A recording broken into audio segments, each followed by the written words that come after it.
Hello and welcome to the next installment in the series of Throne of Allegoria videos. Throne of Allegoria is designed by Robin Lees and Steve McKenzie and will be released at the Spiel Fair at Essen in October. Today I would like to present you the first parts of Phase C, the Actions phase. Why only the first parts? I would like to keep the videos short, and Phase C takes the most time to explain and to play. It is the heart of the game. Throne of Allegoria has 7 action spaces. So 2 of them are on the small game board. This is number 1, this is number 2. And then the other 5 action spaces are on the main game board. So over here from 3 to 7. In order, starting with the action space marked 1, you may see this, so let me see if I can bring this up. Probably not.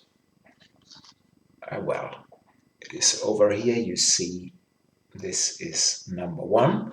So the action spaces are numbered, and starting with the action space marked 1 and working down to 7, the players will resolve the bits of each action space and then resolves the actions for that space. Today I will just explain the 2 action spaces on the small game board, so these over here. First, we have the InGame Claims action space. Each player already got endgame claims cards at the start of the game. Claims cards give players objectives to fulfill. In a way, they guide the players through the game. So here, with a blue symbol, the in-game claims card are placed at the start of the game. First, we need to take a look at the chart in the center. According to the number of players, so 2 players, 3 players, and 4 players, the player who was leftmost on the action space, on the bid spot, may draw 3 cards from the deck of claims cards. 1, 2, 3, and he may keep one of them. The other players then will draw cards afterwards. Why may keep a card and not must keep a card? Well, if you do not fulfill a claims card till the end of the game, you get -3 influence. So let me show you this over here, -3 points. And by the way, this card is only worth 2 points.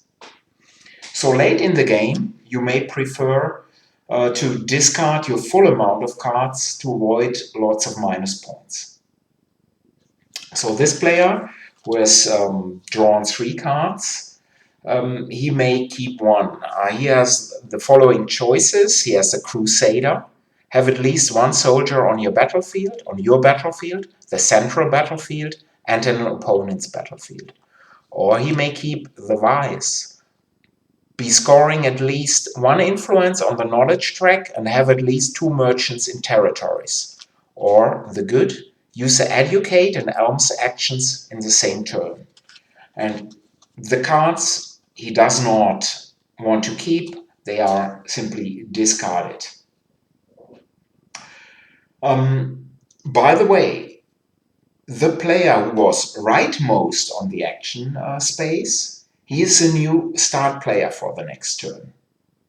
Remember, a 0 bidding marker is removed and does not count. And now we go to the second action space, and this is the Workforce action space. And right at the start of the turn, as you will remember if you've seen the other videos, there are already 5 cards fanned out over here. So let's do this from the stack of Workforce cards. So the players know which cards are available in the turn.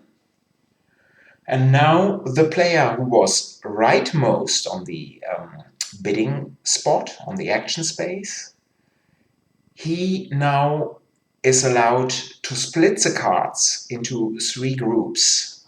Now let me put this away for a second. And you see down here you have dividers for the 3 groups. So the player could divide the cards like this. And then, starting with the player who was leftmost on the track, the players grab groups of cards, so 2, 2, 1. And let's assume there were 4 players, and all 4 had a bidding marker, at least one bidding marker in this action space. The 4th player, he would draw the top card from the workforce card, so have a blind draw. And afterwards, all remaining workforce cards are discarded. In the next video, I'll explain the other 5 action spaces on the main board. Thank you for your attention and thank you for your time.